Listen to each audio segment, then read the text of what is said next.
Let this sink in for a moment. The lack of financial education cost Americans $450 billion in 2021. 78% of American homeowners are living paycheck to paycheck. And right now, most American homeowners are equity rich and cash poor. That's another word for broke. The media isn't helping you, schools aren't helping you, and the government for sure isn't going to save you. As a top 1% mortgage professional and seasoned investor, I cannot sit around and watch these life-changing skills that I've learned outside of traditional schooling be unused, untaught, and thrown in the trash can. So until these statistics change, I'll be here every single week, preaching and teaching personal and professional finance, information that you can use in your life, however that looks, whether you are 16 or 60. Hey friends, welcome back to another episode of the Happy Homeowner Podcast. I have a very special guest today, a super pro in the real estate community.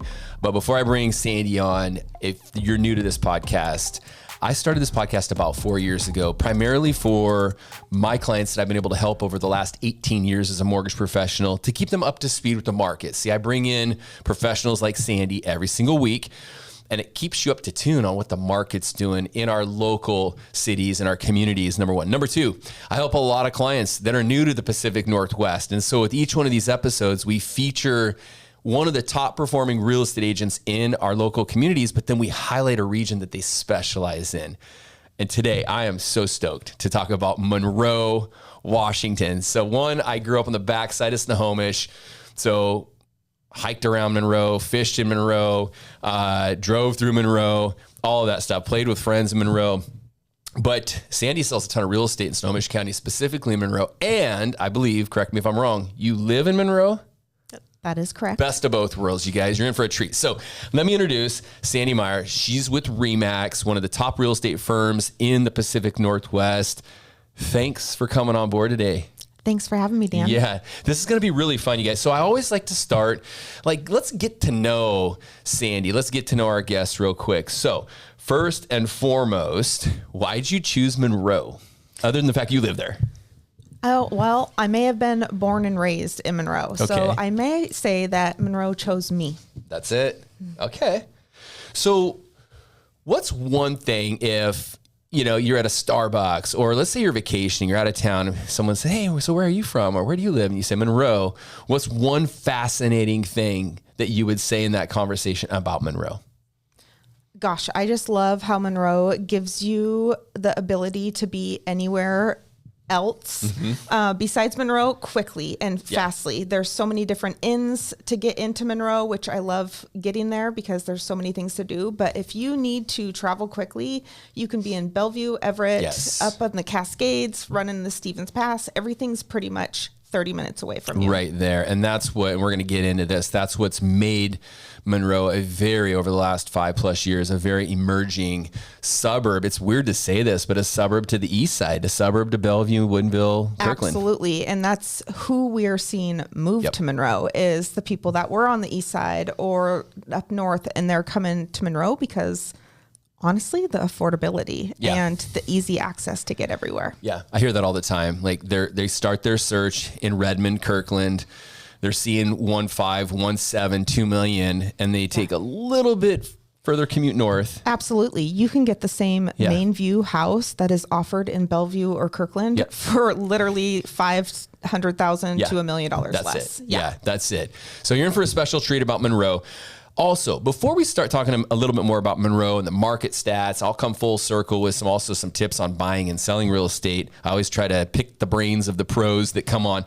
But tell us a little about your journey in real estate. How'd you get into real estate sales? How long have you been in real estate? And what inspired you to get into this industry? I kind of stumbled into real estate. Where it all started was out of high school. I got a job when I was still at my senior year at Nordstrom, fell in love with clothes, as a lot of 18-year-old girls do. My daughter. Yep. And I really strived with sales. I quickly became a top salesperson at Nordstrom's. And so I kind of loved and learned that. and they really embedded customer service into me. And really, it wasn't just about the sale. It was about making the person feel good about what they were buying and what they were wearing. And so as soon as I found out I was pregnant and about to become a mom 7 years later, I realized, I don't know if I want to be doing this on the sales floor. I maybe want to make my own schedule. Right. And that quickly backfired. If you are in the real estate industry, you learn quickly you're not making your own schedule. Yes. People are making your schedule for you. Yep. So as soon as I went on to maternity leave, I pulled up and started my real estate journey. I did all my testing. By the time I was due back at Nordstrom, I hung my license at Windermere and Snohomish. Wow. Yeah. So that's kind of what got me into it. And that was not easy, being a 23-year-old real estate agent and people looking at me like, you want me to trust you with buying a home? So that was a little bit of a tough journey, but that was 20 years ago. And man, I'm sure grateful I did it when I did. And it is what I do every day, is help people into ownership and helping them with their big investments of their life. Well, you're a total pro. I want to take a step back real quick and just have a conversation around this, because I think it's so important if you're a newer real estate agent, or let's say you're newer in a career. How did you get over that hurdle early on in real estate where you were 23, you were younger, right? And someone that's in their 40s or 50s interviewing you to sell their home or to go buy a home with you. How'd you get over that hurdle of not a ton of experience, but you knew you could deliver above their expectations anyways? It was not always easy, but it was really just proving yourself to everybody time and time again and never giving up. Right. Practice makes perfect. Yep. We all say that. Yeah. There's nothing wrong with scripting or, saying it over and over again.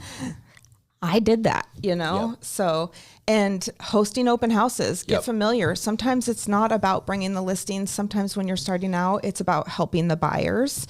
The funny thing is my first sale was a listing. I had no idea what I was doing.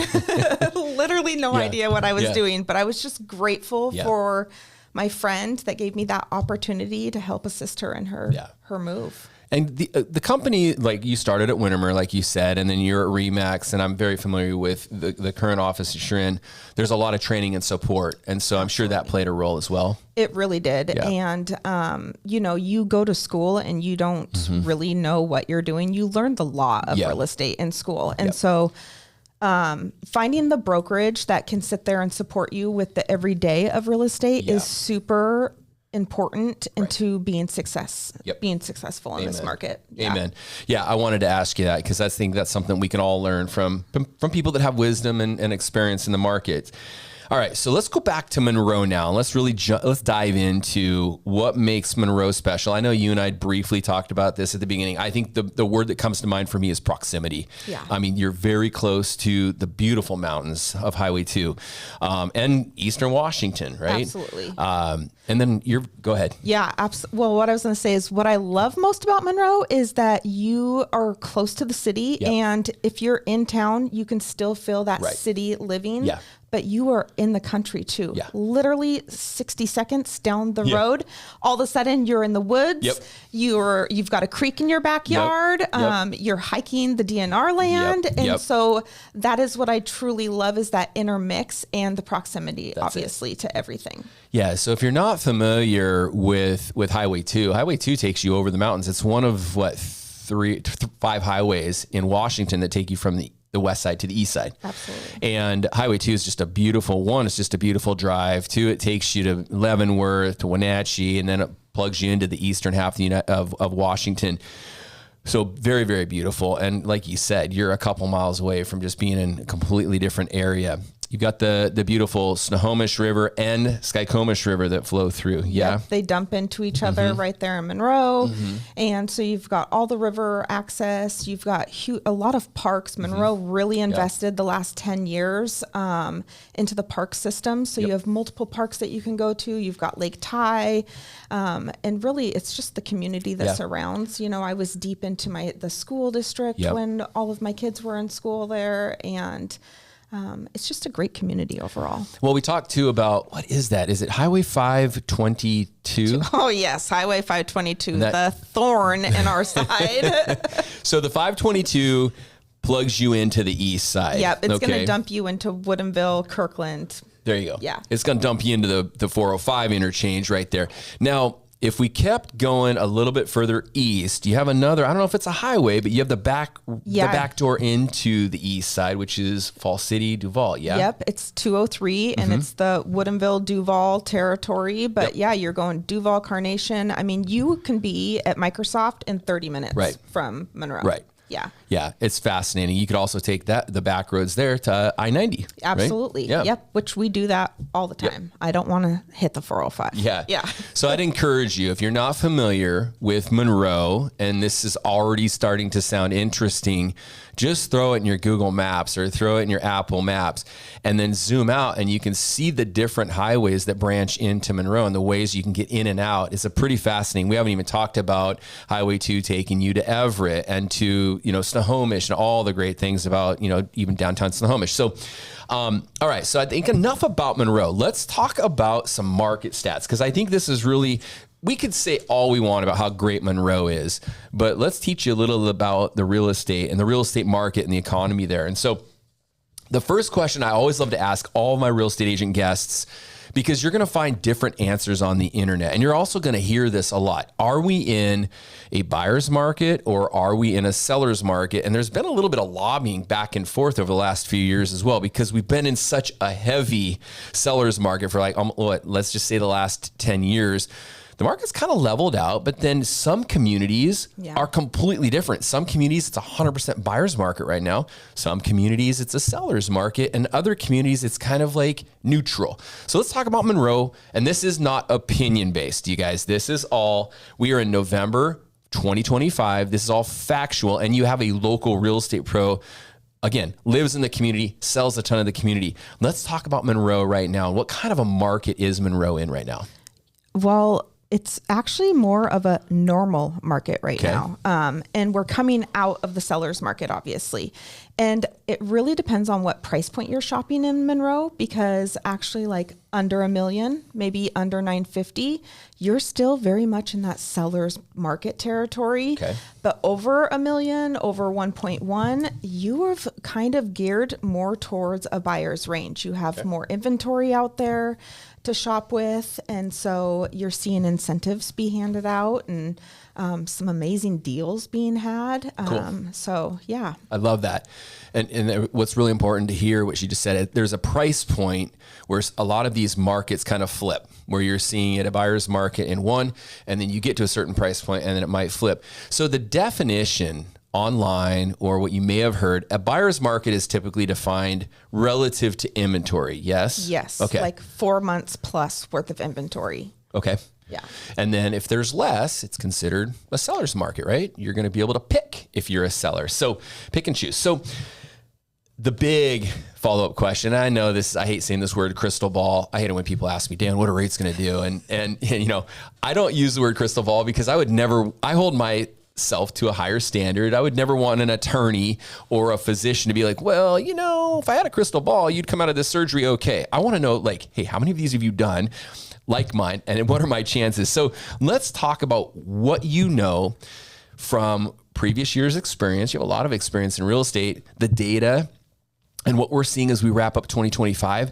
Do you see the market that we're in right now changing here in the next 12 months? Oh, change. I just don't see it doing anything drastically. Okay. I think we have been on a steady increase. I think we saw drastic changes 2-3 years ago, that kind of disrupted our market.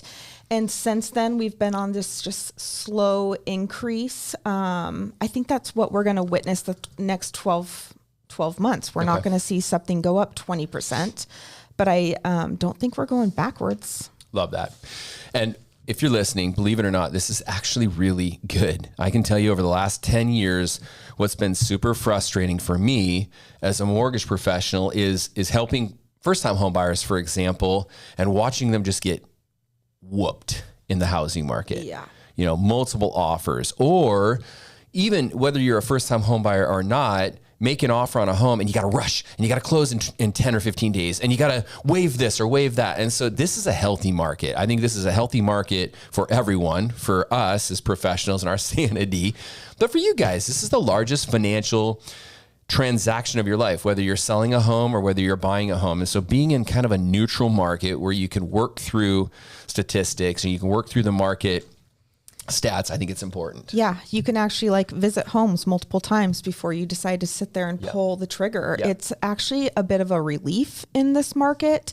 It kind of gives buyers a time to breathe, and it actually gives sellers a time to feel the weight of selling their home. You know, they were selling them so quickly that they were never really experiencing that. Right. But it's a relief, and it feels good to be in this more normal market. Yeah, I agree with you. So along the lines of statistics, let's keep going with this because I believe there are a handful of statistics that really support and define the health of the market that you're looking at. Another one of those data points is days on market, DOMs. You'll see this online when you're looking at homes and listings online. So there's a point where there's statistically average days on market in a community. And typically when a home is on the market for longer than that, you're going to start seeing price drops or some heavy negotiations. What I love about Monroe is what you've shared with me.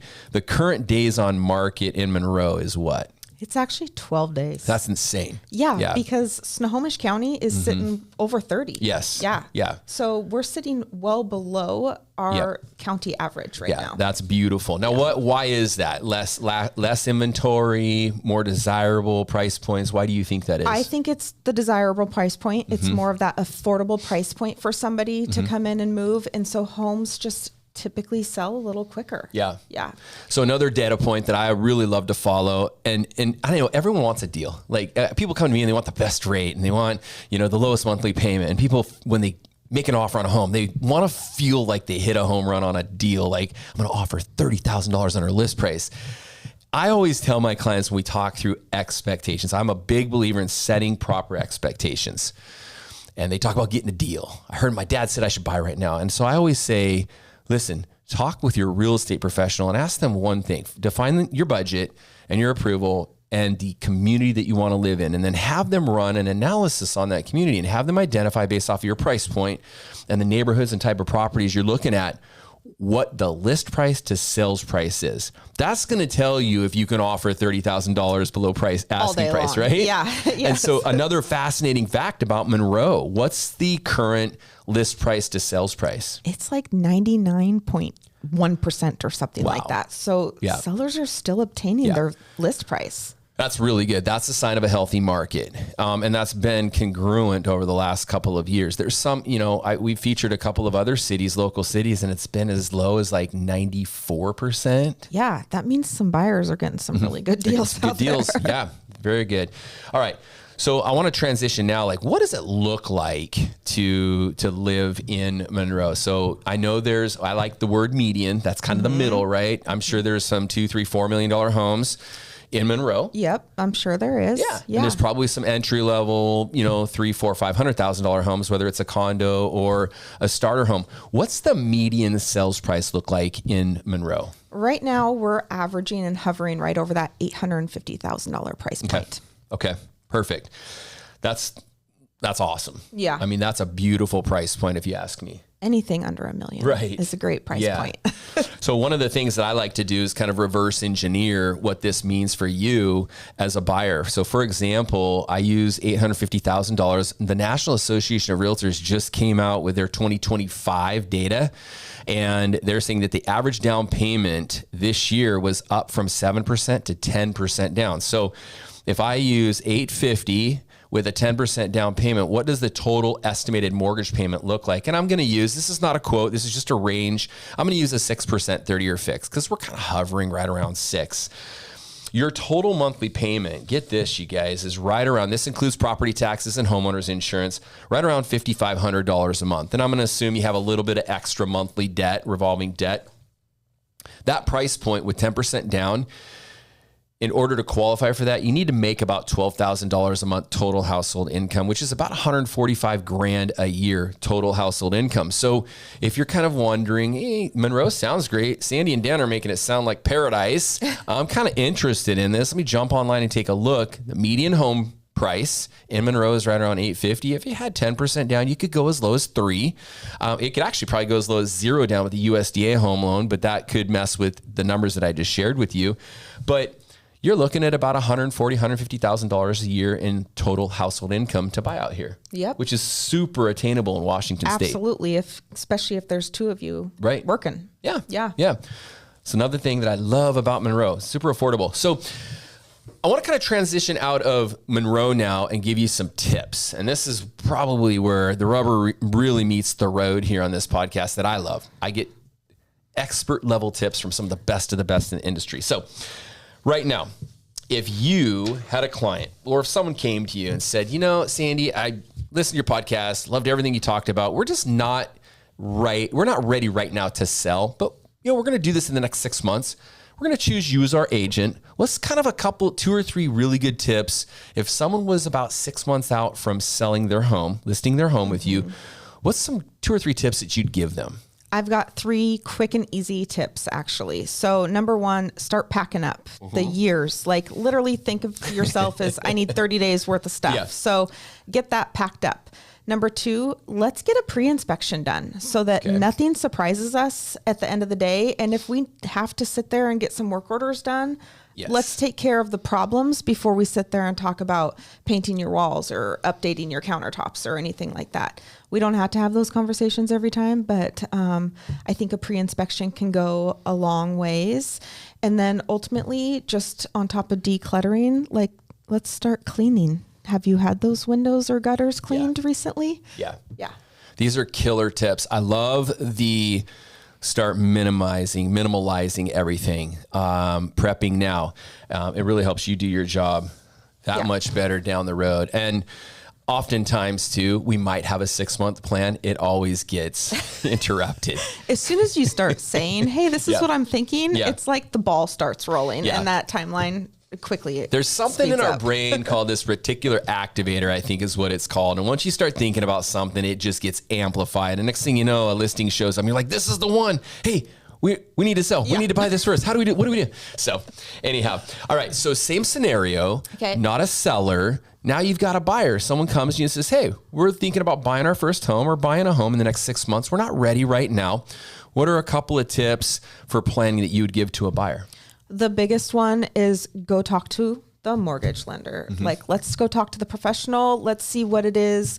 Let's see what your numbers look at. And then is there anything that we need to be doing now to help improve that or make it better? Yep. I think that's the biggest tip that we can give any buyer. And then really no extra spending, you know, give yourself a budget, stick to that budget, and let's come up with some criteria to go shopping. I love that. That's so key. I always say budget first, and this is how I personally run in my office. Let's have a casual conversation around your budget. So I believe there's 2 things. I believe there's the market, and I believe there's your market. And when you can get clear on both of them, you have power as a buyer. And when it comes to your market, it's your budget, it's your pre-approval, it's your, I call it the 1% rule. Have money set aside for a rainy day. I think with home ownership, you should have 1% of your home's value set aside at all times, because I know you're a homeowner, you're an investor. Yeah. The rainy days will happen. You never know when they're coming. I mean, have you had a septic back up through your bathtub, before Thanksgiving? Yep. Not to scare you, but a hot water heater will go out or a dishwasher will go out. We're talking about these casual things. These are the joys of home ownership, but the more you're prepared to handle those, the better off you'll be. And so I agree with you 100%. Getting your finances and your budget dialed in early. 6 months is never too early. I tell my clients up to a year out is never too early, because if there are things like credit or income or employment type situations that we need to work through, we have plenty of time to do that. All right. So last 2 questions, which I absolutely love these 2. What are the biggest mistakes you're seeing sellers make in this market and in the market over the last couple of years? Overpricing. Yeah. number one. And then really not preparing their home for buyers to walk through. Yeah. Like, I don't need to see your slippers on the bathroom floor when I'm coming to show your house. Yeah. There's so many things that happen, but I mean, that's my two biggest call outs. There's this thing called recency bias, you guys, and every seller remembers their neighbor's home selling for 1.2 3 years ago. And you're thinking that your home is worth 1.2 from 3 years ago. And that just might not be the case. And so coming to terms with that and prepping for that is really big. And I love what you also say about preparation. So let's then talk about some of the biggest mistakes you're seeing buyers make in this market. Not acting. Mm-hmm. They're not acting. Yeah. And they're not trying. I think if you want to be a buyer out here and like, you've got to be out there and be active and put the offers in and be serious. Don't wobble, like, take the action. Yeah.